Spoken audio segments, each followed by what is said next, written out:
Know what they say, folks, is that a secondary is only as good as its defensive front. Well, at Clemson, of course, they're moving on, maybe the best of all time, but certainly should be well fortified and talented as ever up front. We're going to talk the secondary and specifically the cornerback position.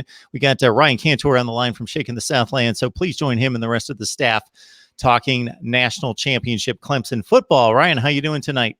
Good. How are you? I'm doing just fine. Trayvon Mullen moves on to the Oakland Raiders. Certainly no small feat to be drafted in the top 40 selections of the NFL draft. So he moves on. We saw some tremendous play out of A.J. Terrell. And, of course, the play that stands out to most people that watch football is the pick six that got Clemson on a roll against Alabama at the national championship game.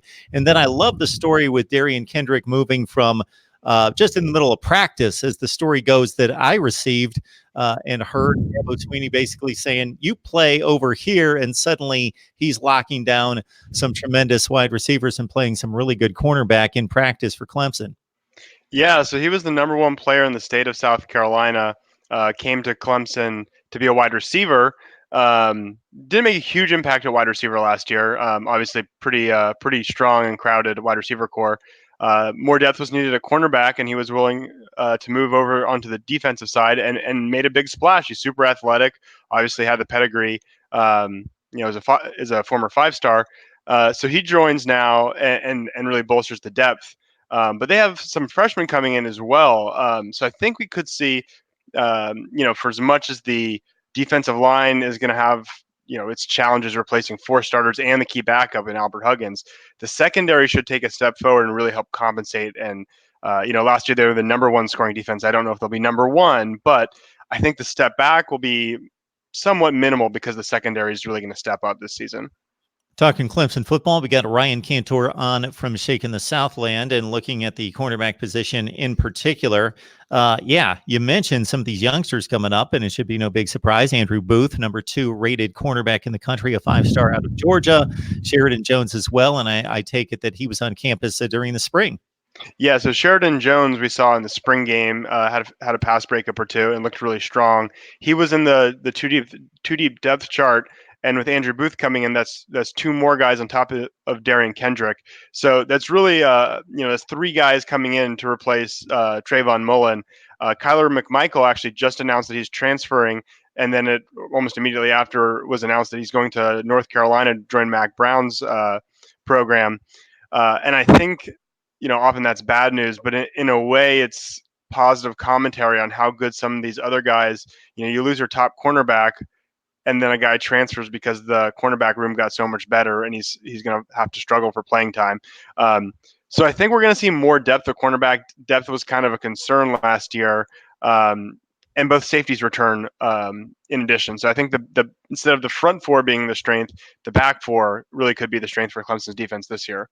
In addition to 3 interceptions and the 1 pick six in the title game, Terrell with 53 stops. That's a pretty high figure at the cornerback position. So you kind of see a shifting of the defensive strengths in regards to this 2019 version versus what we saw in 2018 to a certain extent. Yeah, I do. Clemson recruits at a really high level, so the defensive line's not going to be, even if they lose all 4, even though they've lost all 4 starters and a backup, they're not going to be, 10th in the ACC. But they might not be 1, and they're not going to be the best defensive line in the country. So it is really imperative that the secondary, which, I'll say was much maligned last year relative to the rest of the defense. But Jake Bentley from South Carolina threw for over 500 yards. Kellen Mond threw for over 400. Now a lot of that was the safeties more so than the cornerbacks, but nevertheless the secondary in general had some glitches, so to speak. And I think this year we'll see a lot less of that.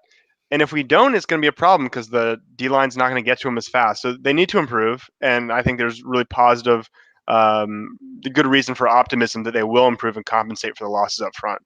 If you like to bet on football and want to help a good cause, Volunteer Roadshow Bobby, his son, 12-year-old Sam, is fighting cancer. He's asked me to help with a donation there.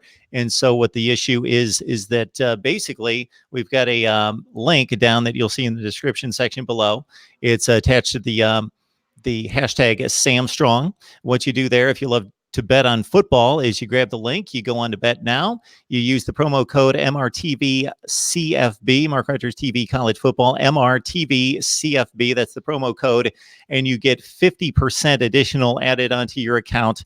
And some of those proceeds go to a venture that's provided by St. Jude's Hospital in conjunction with Bet Now and myself and some YouTubers there. Other thoughts about the defense, Ryan? Yeah, so the only guys we didn't talk about for the cornerbacks are Lee Anthony Williams, who's he'll provide depth, and then Brian Dawkins Jr., who I'm not sure if he'll get much playing time, but that kind of rounds out the cornerback group. Brent Venables has also talked about his linebacking group, which lost several guys, but they do return Isaiah Simmons, who there's been some chatter about being the number one linebacker in the country. I don't know how detailed I can get in grading linebackers. It's kind of a tricky position with filling gaps and whatnot to really grade them. But yeah, he's excellent. And Jamie Skalski is a guy who redshirted last year, took advantage of the new redshirt rule, played in 4 games, including some postseason games, and folks are really excited about him. So I do think the strength of the defense is going to shift back to the back 4 and the back 7, I guess, more broadly. And they probably will take a step back. They probably won't be the number one defense again. I think it's hard to repeat that regardless. But I think you'll see the secondary get better. I think you'll see the offense maybe even take another step, or at minimum, not go through those early growing pains that they went through kind of through the Syracuse game of last season. And of course, Simmons comes back as the leading tackler from 2018, 9 tackles for loss, 88 total stops, and his 1 pick went to the house with 6 passes defensed at linebacker, which is a pretty impressive stat as well. Ryan Cantor helping us break down the Clemson secondary right here at Mark Rogers TV, the voice of college football. Please join Ryan and the rest of the staff at Shaking the Southland. Thank you so much, Ryan. Yep, absolutely. Oh, you know what I